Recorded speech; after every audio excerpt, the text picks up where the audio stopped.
Hello, everybody. It's me, the one and only Fiveum. I'm here with a special video from my boy Dio. Dio, if you're listening to this, you know who you are. If you're listening to this and you're not Dio, but you do know who he is, then congratulations. If you are listening to this and you don't know who he is, well, I don't know. You can enjoy this too. I mean, it's for anyone who wants to listen.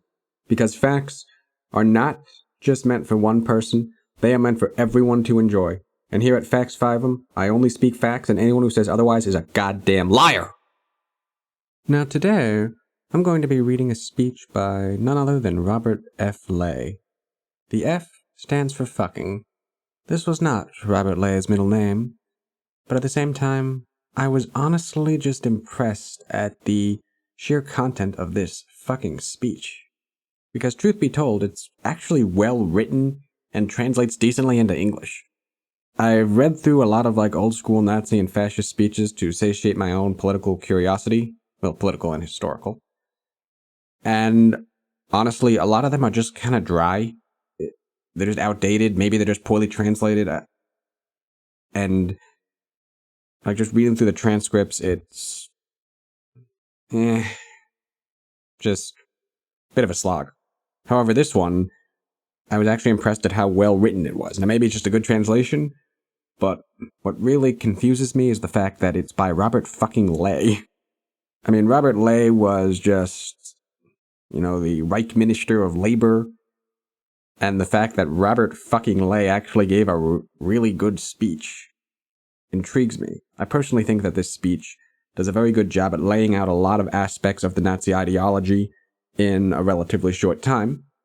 And also, because, why not, I will replace every instance of Führer with Daddy. Good luck. And enjoy. We have accomplished enormous things in the over 3 years that we have been in power.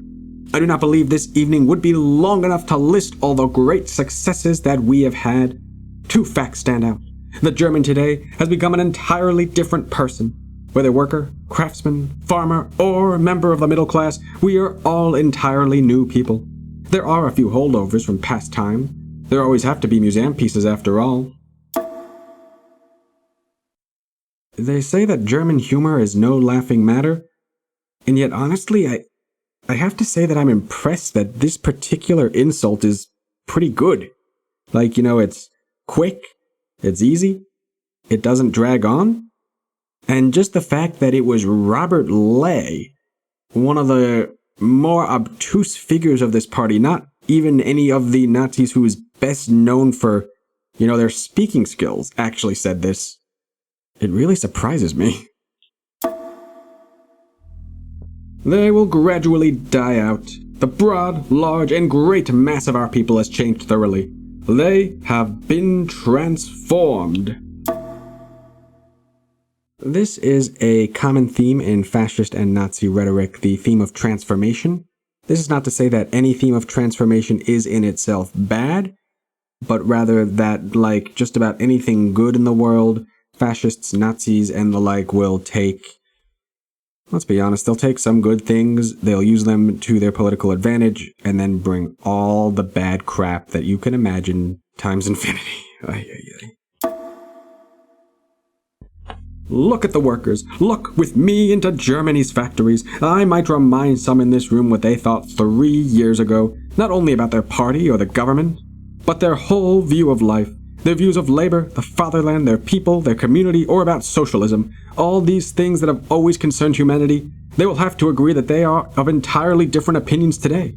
Germany has been born anew. The Führer has said at the last party rally, as he always says, that for him the greatest miracle of the age is how people have changed. Once there was hopelessness, today there is joy and affirmation. Once there was general desperation, today there is resurrection and a reawakening. Once each was the enemy of his neighbor, envy, mistrust, and hatred were everywhere. Today, everyone tries to do something good for the next person, even if sometimes with too much energy and enthusiasm. Everyone wants to be a good comrade, loyal and friendly. I have said this in other speeches too. It is not that we have no more worries, that everybody is happy, and that the people have no more troubles or problems. No, we still face enormous problems, and will continue to face them. The sacrifices demanded of some may be even greater than before. The work required of some is certainly greater than it was before. We are not living in a paradise where no one has any problems or anything to do any longer, where there are no hurdles, weariness, or burdens. The opposite is true. Those things are even greater than before, yet people once again take pleasure in life, in their community, and in what they can accomplish. Germans today sacrifice gladly and rejoice in it. We have only now understood the meaning of struggle and therefore of life. This people has become a different people. That fills us with joy. It gives us an attitude toward life and a joy in life. Another thing that fascists, Nazis, and similar such stuff like to use for their own nefarious purpose is the joy of teamwork and accomplishment. It's really hard to properly put into words the really good feeling you get when you accomplish something really hard, and especially when you and your buds work together to do something really cool. Basically, a lot of this type of Nazi and fascist rhetoric, well, you can expect stuff like that. This idea of, yeah, we're working for something really cool as a team. Then, of course, if you ask what exactly you're working for, you're probably going to get some, I don't know, some generic answer about some better future or something. And in the end, you're basically just, giving away everything to some autocratic leader.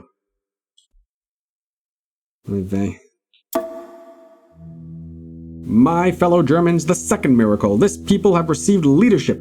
You may not understand me. You may ask, did not the people always have leadership? Certainly, there have always been states and forms of government and types of societies and types of economies. However, a true people's leadership is wholly new. Our people lacked it in the past 2,000 years. Our people did establish governments and had kaisers, kings, counts, republics, and other forms of government. Our people had every sort of economic system, occupations, classes, and such came and went. But a popular leadership, the feeling of the individual, that someone cares for me, is personally concerned about me, that is unique. The feeling of the individual, whether high or low, that other people are responsible for them, that their problems are the problems of the leadership, this is unique. This is a part of this type of rhetoric that I always found very confusing. Like, the Nazis make it very clear they don't like democracy, and yet they just kind of, I don't know how to describe it, they just kind of assert themselves as the popular will of the people. Like, they don't have any sort of election to justify it. It's not like, they're an old school king who will just say something like, oh, God appointed me to be the absolute ruler, therefore I'm representing God or something like that. But it's just that the leadership somehow embodies the will of the people. I honestly have never been able to understand the justification. Like, even if somebody rigs an election or something, they can still point to a rigged election and say that's proof or evidence that I fulfill the will of the people, and of course anyone with half a brain would be able to point out the issues with that. But at least they have something they can point to. I really don't know exactly what this type of dictatorial rhetoric uses to justify the fact that their leadership is somehow the will of the people. I also have to comment on, it's just this feeling that the people above you care for you, and it seems that's what counts as being popular. In a sense, this is the type of, well, it's one way of describing popular elitism, which drives me up a freaking wall. Like, when you have that old school feudal elitism, it kind of just goes back to God or some sort of, divine providence, this idea that, oh, God made some people better than others, and therefore I'm better than you, and also commoners are just incapable of taking care of themselves, and it's like, I disagree with it, but I can at least understand what you're saying. You're basically saying, oh, it's not just me who's elite, I'm appointed by the guy above me, and the guy above me is God, or something like that. In the case of this type of popular elitism, it's this idea that you need an elitist society that's not just passively tolerated by the common people, but it is actively supported by them. But, it's not even like some sort of peasant who legitimately thinks that, God will punish them or something if they go against their monarch or their lord. It's just this almost type of fugue state or something. This idea that the guy above me is just representing the will of the people and it makes me feel good, and I don't exactly understand the justification. Granted, this is not the only type of popular elitism. I do like that term a lot. It's one of those inherently contradictory terms, those oxymorons and whatnot. However, it just drives me up a wall, and You know, hopefully I'll be able to talk more about popular elitism, because I can ramble about it for a while if you want me to. This is why we love Adolf Hitler so much. The German worker has the feeling that this man, our Führer, works on his problems day and night. This type of popular leadership is unique. We demand such leadership. We will not surrender it. We will not share it with anyone. Oh boy, they shared it with a lot of people. Anyone with a cursory knowledge of the Second World War knows that they shared it with a lot of people. The German nation and its soul belong to Adolf Hitler and his party. That shit right there, that is like creepy as fuck. It gets a bit creepier in the speech, but like, that is extremely creepy. When one makes a total claim on the soul of the nation, it is not enough to preach. One must also understand organization. It is important to build an organization that includes everyone. I mean, like, everybody who's listening to this, they know the Nazis are total liars, but it just feels weird hearing them talk about, inclusivity, considering these are, the literal fucking Nazis. A sure instinct on the part of the leadership is necessary. That is why these millions of men, the block leaders and block wardens, the cell leaders and cell wardens, the local group leaders, and all the others in the local groups come from the broadest range of the population. Instinct is most important. The men must be able to sense what the people want, what moves their souls. They must feel the resonance. They must find the right words to reach the soul of the nation. The relationship is reciprocal, and it is not to be found through reason, only through instinct. I don't know, maybe like I've seen one too many SJW's own compilation or something, but it's just kind of weird hearing them describe about how you can't solve everything through reason, only through instinct or something like that, and the importance of feeling. I mean, yes, these are the literal Nazis. They aren't known for their rationality, but it's just weird to hear them literally brand it like that, Earlier leaders did not understand this at all. Once the people laughed at us and said, "What do these Nazis want? They speak of instinct, of racial instinct. These are outdated ideas. The understanding is the important thing. Knowledge is all one must study at the universities." No, my friend, one can't study it. It is a question of race, of blood, of inheritance. Either you feel your people or you do not. Either fate was kind enough to give you this instinct or not. All the learning in the world cannot replace instinct. If you do not have it, you are lost to our people. The most important thing for the leadership is not to lose that instinct. Earlier leaderships believed they could replace instinct with brainwashing. At some point, I had to write a letter to whoever runs Oxford Dictionary and ask them to put the Nazis complaining about people using brainwashing as the official example for irony. No, my friend, if one wants to lead a people and has the honor to do so, one must always be careful to follow one's instincts. It is necessary to constantly return to the people. There is only one place to sharpen instinct: the people. A leader who loses his connection to the people soon loses his ability to lead them. I think this paragraph, it really captures the heart and soul of the Nazi ideology. Down to the obsession with racial instinct, because for any of you who might be listening, the Nazis had this pseudoscientific belief that different biological races had different racial instincts, and that these racial instincts could guide people, but like all instincts, they could be suppressed or something like that, and that, it was up to Adolf Hitler as the Führer to bring out the proper Nordic, Aryan, Germanic instinct within the German people and lead them on to greatness or something like that. Likewise, it also captures, the general dislike for, well, basically any sort of critical thinking ever. And honestly, it's one of those things that It's almost like a perfect little time capsule, you know what I mean? When fate has given someone sound instincts, it usually gives the necessary understanding to combine in a way that leads to good sense. The combination of instinct and understanding is good sense. If I have good sense and act reasonably, the people will love me. It will look to you and me. So wait, if you have good instinct and you act reasonably with just a hint of understanding, then the people will love you for it.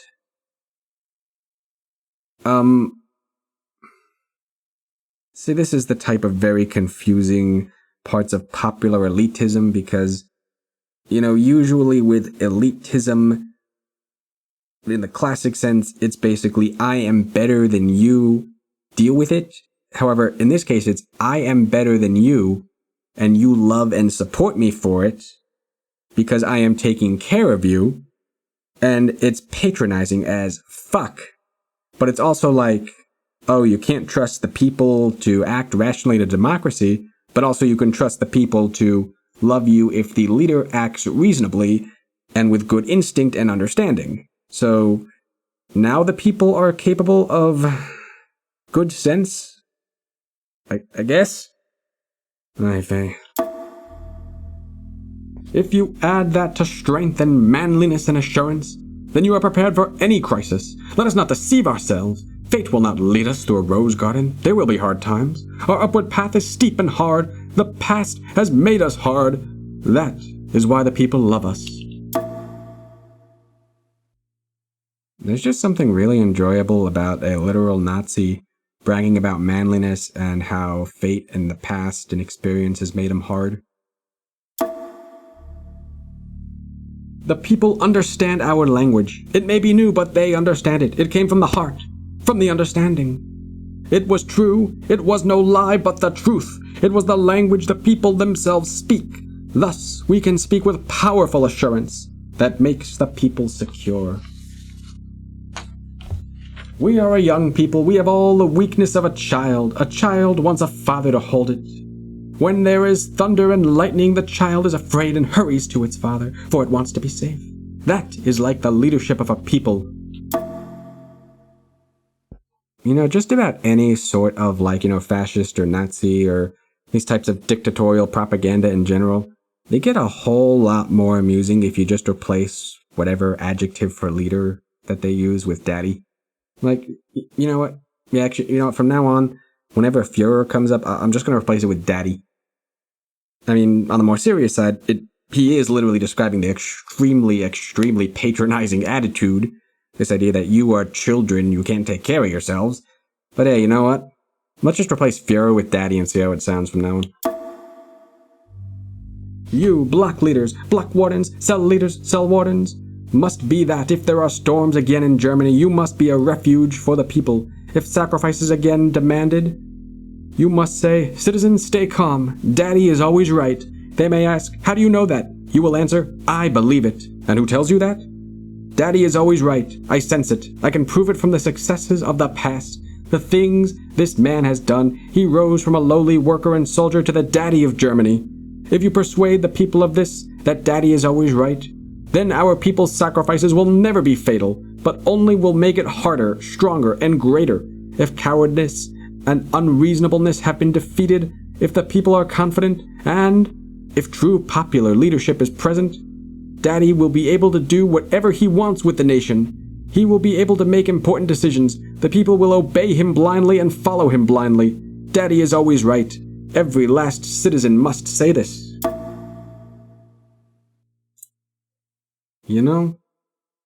Can anybody in the audience think of at least one instance where enough people blindly obeying Daddy ended up resulting in something bad? Anyone? Anyone at all? Just checking. The order of life will be the same. We have dissolved the unions and employers' associations. We have fought everything that divides the nation. Unfortunately, we have not been able to eliminate everything. Religious class hatred is still present.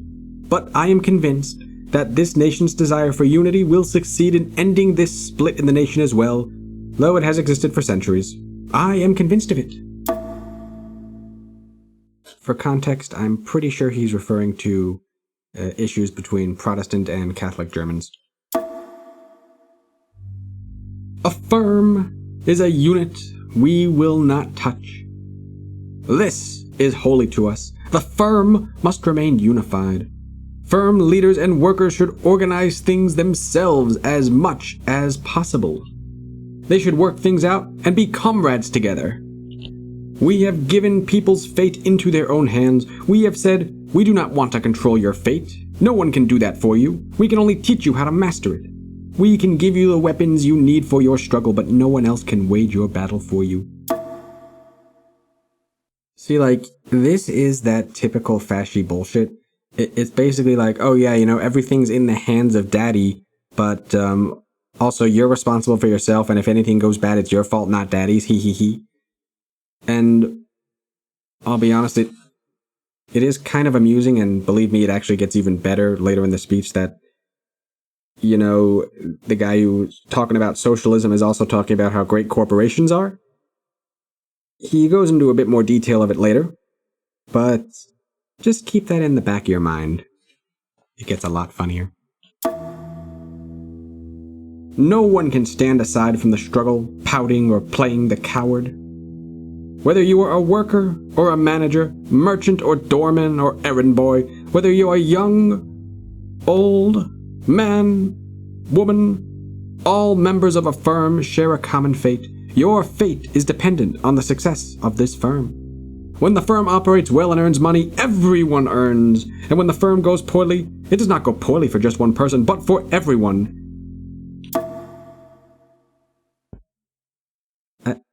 I have to admire his blind optimism in the fact that he's literally able to avoid, every instance where you got, a company with workers who've been working there all their lives, then, I don't know, the owner sells out to some new corporate guy, retires to Florida, and the new guy's just basically, slash everyone's salaries and, gut everyone's pensions and jobs and bust up the unions and all that jazz, Is Lay just... No, actually, you know what? This is a literal Nazi. He's probably lying through his frickin' teeth. He's probably totally aware of it. Like if this guy was not a literal Nazi and just some, motivational speaker, I'd be confused. But now this guy's a literal Nazi. He's completely full of it. It is a living community of fate. It is so simple, so straightforward, so clear. But one has to preach the simple things over and over again. If someone tells me I say the same thing in every speech, I answer, yes, my friend, but the church has preached the same thing for 2,000 years. Why should I not do the same? Okay, honestly, that line was pretty clever. People forget what is simple and reasonable and chase after phantoms, want us to tear these people away from confusion and lies and preach to them the simple truths. If someone says to leave him in peace, I reply, no, my friend, I will not leave you in peace. I won't even think about it. There is rot under such silence, and decay, and Marxism. As long as I have the honor to stand here and preach, I will not leave you in peace. I seriously have to wonder if this guy is trying to be funny, because not only does he have the typical kind of bait and switch humor, but he's also got the rule of threes going. You got rot and decay, and okay, those things are related. Oh, and Marxism, it's the perfect bait and switch with the rule of three. I always say that workers and managers belong together, and we will not leave you along whether you want us to or not, whether you like it or not. If the manager says, it is ridiculous that I always have to participate in employee meetings, I won't do it. We reply, you must do it. 10,000 workers are marching, the best German blood. It should be an honor for you to march at their head. If you do not want to do that, we will have to put you back in the ranks with a man behind you who can tread on your heels until you do it properly. We will teach you, believe me. We will not give up. Some people say, this is Marxism. My God, that has nothing to do with Marxism. I'll be honest, whenever I hear these anecdotes from Nazi leaders and such, I always have to take them with a grain of salt. But just the idea that people were red baiting the literal Nazis... let me just say that again. Red baiting the literal Nazis. It's just too amusing to me. I mean, yeah, okay, this is America. People red bait the hell out of everything. You know, the John Birch Society said that Dwight Eisenhower was a communist. What was his name? Ronald Reagan wrote that letter to then Vice President Richard Nixon saying that JFK was a Marxist, or rather comparing him to Karl Marx. And anyone who's been alive from like 2008 onward remembers that for 8 fucking years it was nonstop screeching about how Obama is a Kenyan-born Marxist who's also a radical Muslim, and that anything remotely left of center is secretly communism. And of course, who could forget cultural Marxism? You know, God forbid somebody have a different taste in art than you. But like, just red baiting the literal Nazis. Honestly, that's like a real thing of beauty. What I am preaching here is genuine German military virtue. If that is Marxism, then our army was Marxist for centuries. But it was not. No, it was the most German thing we had. I want firms to be like the army, a camaraderie forged together. That is life. It is no dead construction that is pleasant to look at, but one that on closer examination is dead. No, one always takes pleasure in what is alive. You know, I'm gonna have to call up the Oxford dudes again and give them another example for irony. Literal Nazis talking about the joy of living things. Also, I think that this really, in a way, sums up a good part of this type of mindset. It's this idea of like, hey, you know how in the military things are orderly and pretty cool? But what if we did that literally everywhere in society? I was pleased to hear Manager Bolm speak of this joy, a joy he shares. I know that the larger part of our managers think the same way. It is a pleasure today to be a manager and to go through the factory. We are proud of it. We are proud of the German worker, but also proud of the German owner. We are proud of every German person who cheerfully joins our community. I must also dispel the myth that it is unpleasant for a National Socialist to be an owner. People speak of materialism, of owners as materialists. Well, my friend, without material, I can't live and neither can you. We do not hold material things in contempt. They were once prophets who preached a separation between body, soul, and spirit. One cannot separate these 3 things. If you remove the body, nothing is left of the soul and spirit. If you remove the soul, you have a lifeless, cold being. And if you remove the spirit, you are left with a tragic idiot. In English, we tend to use soul and spirit almost interchangeably. However, based on some background knowledge I have from reading Mussolini's Grand Doctrine of Fascism, I'm going to say that one of these two, either soul or spirit, probably spirit, refers to the collective community unity of the German people under their daddy. So I'm going to say that soul refers to one's kind of individual personality and spirit refers to one's place as a cog in daddy's machine. We do not despise materialism, but want to struggle each day with ourselves so that materialism does not dominate us. God gave us understanding and creative souls to form and use material to invent, to make new things, and discover new things. That is wonderful. To realize these new things, however, we need material resources. To found a firm and create wealth is not contemptible. I must make this clear.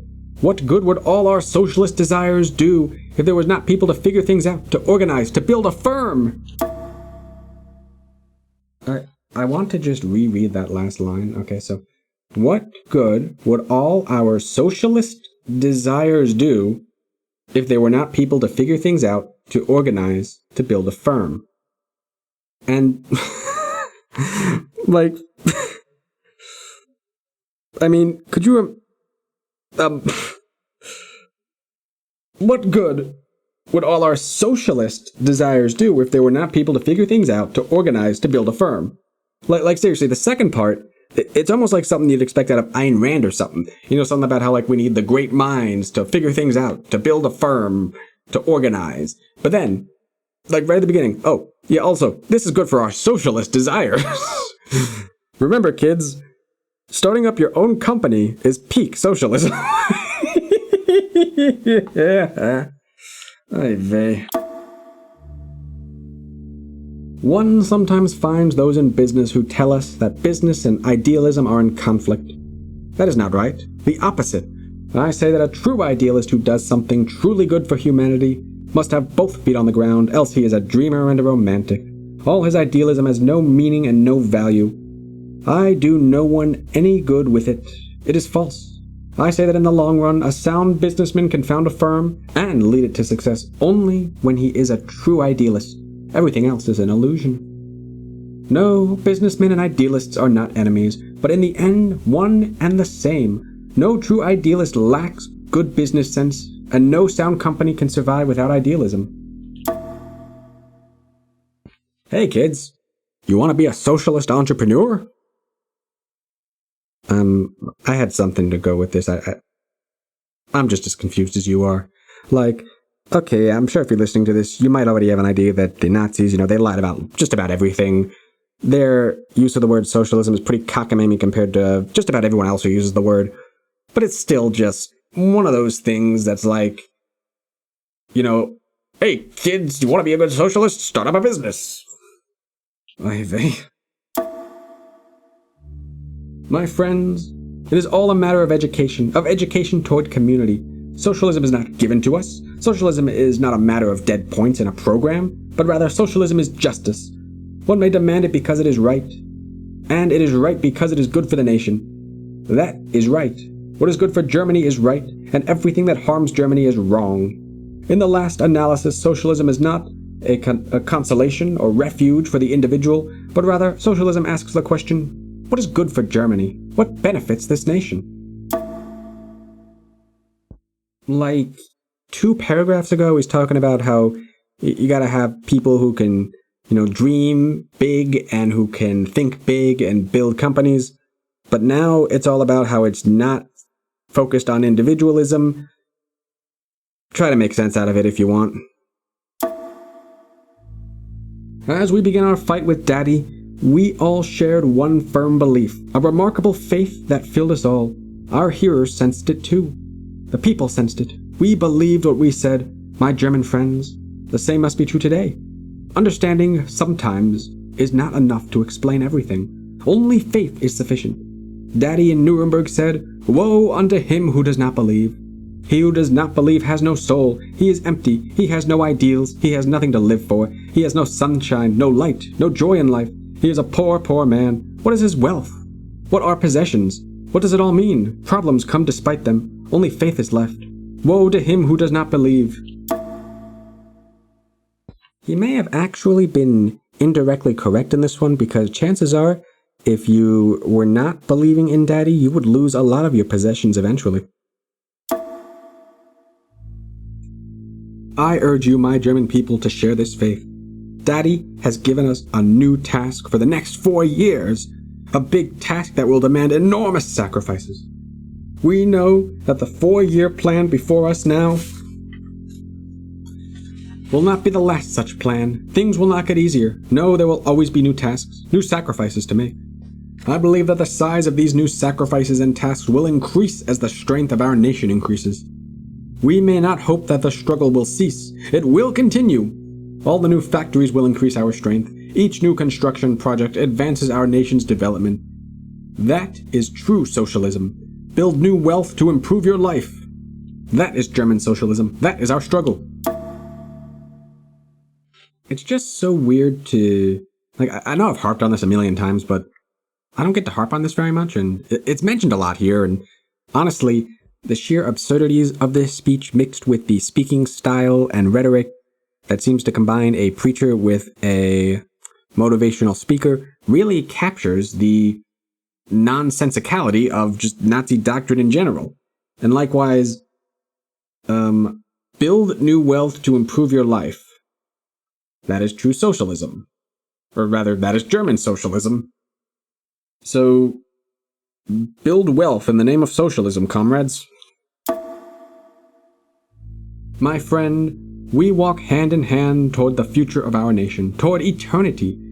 We look back into the dim past. Generation has followed generation. We can look back on 1,000 years, 2, 3, 5, 10,000 years of our people's culture. We have Germanic structures that must be at least 10,000 years old. We suspect they might be 20,000 years old. Generation after generation has come and gone, passing its inheritance to the next generation. The next generation in turn has fought and struggled to pass it on again. The chain of generations was nearly broken in our day. The people nearly perished. Catastrophe was only narrowly averted. It was all due to the faith of one man. Yes, you who called us godless. We found our faith in Adolf Hitler, and through him found God again. That is the greatness of our day. That is our good fortune. That is like one of the creepiest fucking lines. Just so immensely creepy. And the fact that he refers to him by name and not by Führer. So like, I can't even just call him daddy and make it funny. No, like, it's literally, we found our faith in Adolf Hitler and through him found God once again. Like, that's creepy as fuck. Now our people's chain of fate continues. We are becoming a link stronger than those before us. We are forging a link that includes many generations. We are laying a foundation that the next generation and the one after that will not be able to eliminate even if they wanted to. So strong is that we are building. Isn't that splendid? Isn't that wonderful? You, block leader and block warden, you, cell leader and cell warden, you may say, I too was there, I helped. You, citizen from the firm, you can say, I too lived during that time, I too believed in Adolf Hitler. And you, and every one of you, isn't that wonderful? That is eternity of our nation. That is our faith. That is our socialism. That was creepy. But at the same time, I have to say the speech was pretty well done. Like, he gets the themes of repetition going, he has, the callbacks to the block leaders and the block captains, and he even, whether intentionally or not, makes some kind of decent jokes. Like, maybe it's the translation or something. But I actually found this speech to be very interesting, if only because it wasn't just some sort of dry, bland speech. It actually communicated well, like it wasn't really outdated either. And at the same time, it really captures the Nazi ideology in one neat little package. But the strangest part is that it's by Robert fucking Ley. Like, who the fuck cares about Robert Ley? I mean, like, that dude was in the Nazis from the beginning, and he just got pushed out of the inner circle, despite being in there on the ground floor. He was the Minister of Labor, and, like, I don't even think he did much of anything that's really worth talking about. Like, I mean, he didn't even take part in any of the war crimes. Like, he doesn't even have that to his name, despite being there since the beginning. And it's just like, I always hear about these allegedly charismatic Nazi speakers, and they can motivate people to do these great and terrible things. And it's like, oh, well, the most charismatic sounding Nazi speech I could find is from Robert fucking Ley.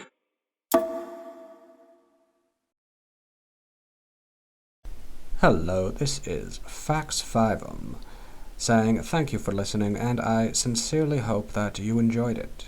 If you can, please like and share it around, and if you're feeling especially generous, please subscribe. I need at least 100 subscribers to change my YouTube channel's URL, and my default is long and ugly, and I really don't like it. It would be extremely helpful for me if you subscribed. But you don't have to. I'm not your boss. I'm just Fiveum. And right now, I'm signing off.